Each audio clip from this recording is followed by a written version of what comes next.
You ready to let the dogs out? What? Do what? From the All Indiana Podcast Network. Join Pet Pals TV's Patty Spitler as we celebrate our furry friends. Cats, dogs, and all the critters in your family. Celebrate the bond between pets and people and meet Hoosier heroes saving four-legged lives. I love it. Good. I'm glad. It's the Positively Patty Podcast. I can't wait anymore. Me neither. Now, your host, here's Wish TV contributor Patty Spitler. And coming up on the Positively Patty podcast, we're talking poisons. Now, this is something that you need to know about with the holidays here.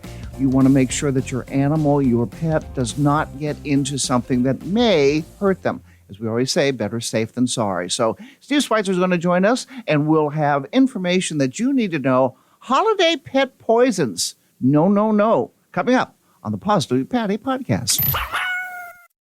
And now on the Positively Patty podcast, today we have a dear friend and acquaintance and certainly an award-winning photographer reporter, Steve Sweitzer, joins us again. Thank you, Steve. My pleasure. Okay. My pleasure. And today you see him on Pet Pals TV on a regular basis. Also Great Day TV, put another plug in there.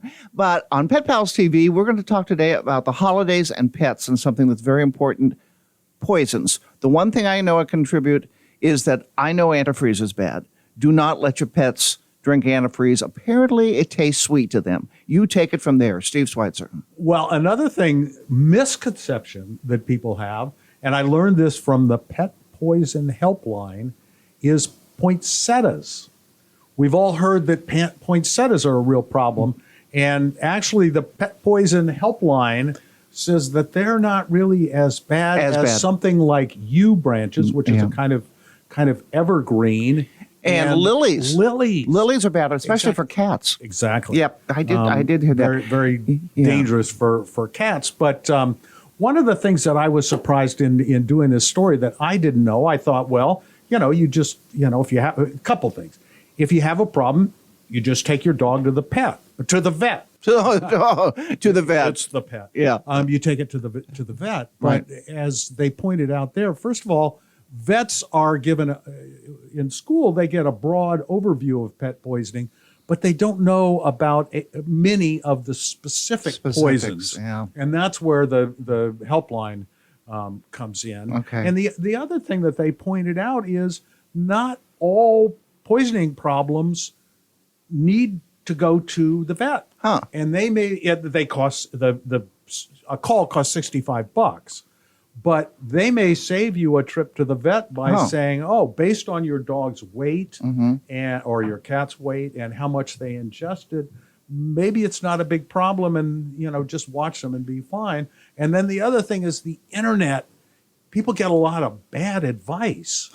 And, bad advice is everywhere for everything. And so they might do, for example, she talked about somebody giving their dog salt to make the dog vomit because they want, and she said the dog ended up with salt poisoning. Oh no! So again, another reason to, talk to the experts. Right, and another thing over the holidays too, they're put up on the refrigerator a phone number. If you have a vet that's 24 hours or the helpline, something like that. I mean, I would be very reticent about trying to fix the problem myself. I would want to have a vet look, even if you think you know what happened. Right. What are some other poisons? One thing I heard that you shouldn't do over the holidays, and people think it's cute, is let your dog or cat drink out of the water for a live tree. And it's apparently really bad for them, so don't let them do that. Well, I hadn't heard that one, but one of the problem areas,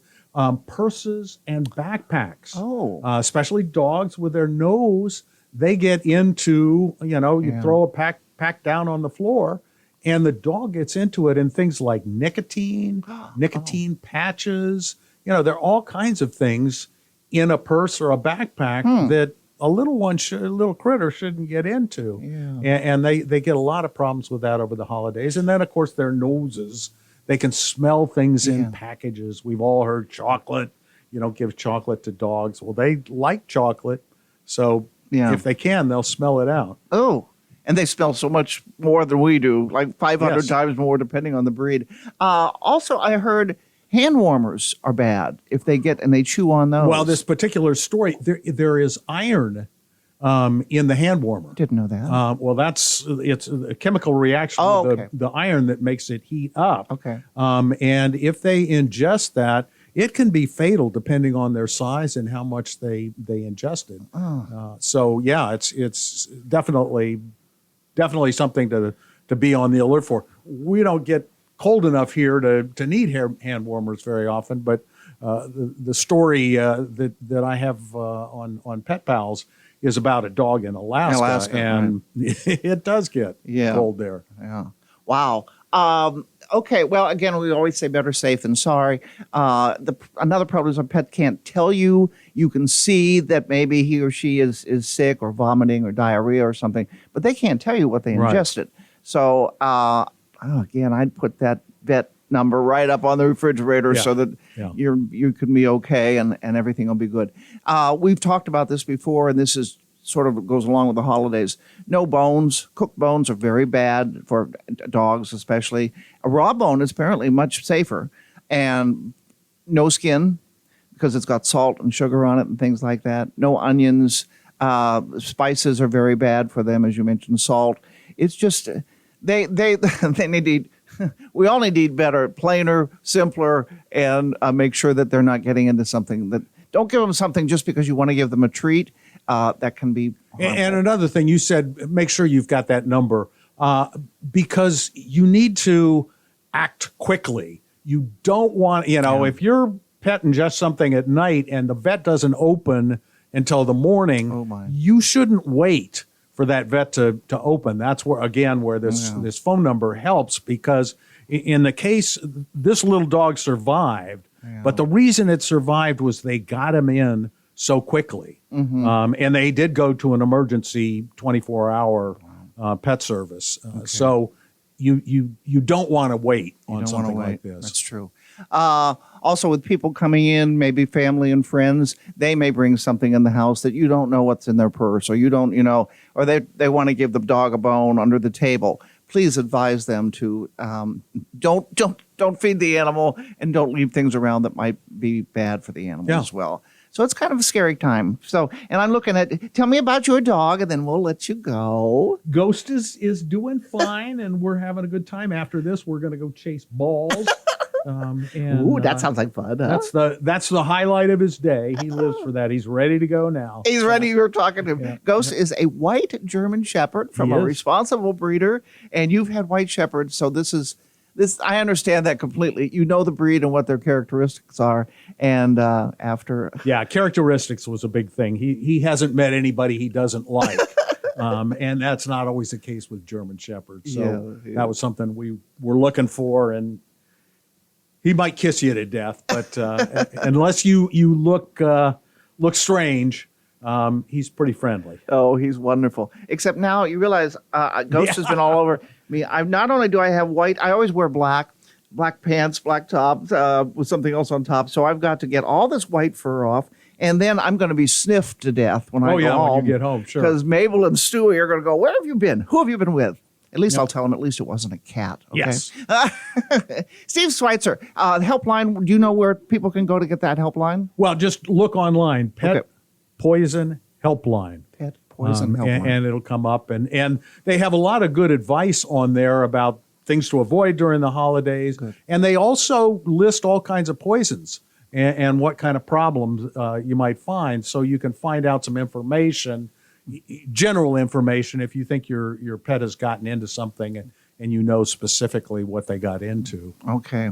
Good advice from a reliable source. Ghost, thank you for bringing your daddy in. Yes, he's so cute. All right, Steve Sweitzer, thank you very much. We'll see more from you on Pet Pals TV, and we thank you for your expertise and sharing. Merry Christmas to you. And Merry Christmas to you, and a Happy New Year. Okay, and we'll be back next time. See more on, and hear more on the Positively Patty podcast. Discover more pet-friendly stories at PetPalsTV.com and stay with Wish TV online at WishTV.com and when you follow Wish TV on Facebook. Be sure to like and subscribe to this podcast and discover more great podcasts from the All Indiana Podcast Network now at AllIndianaPodcastNetwork.com.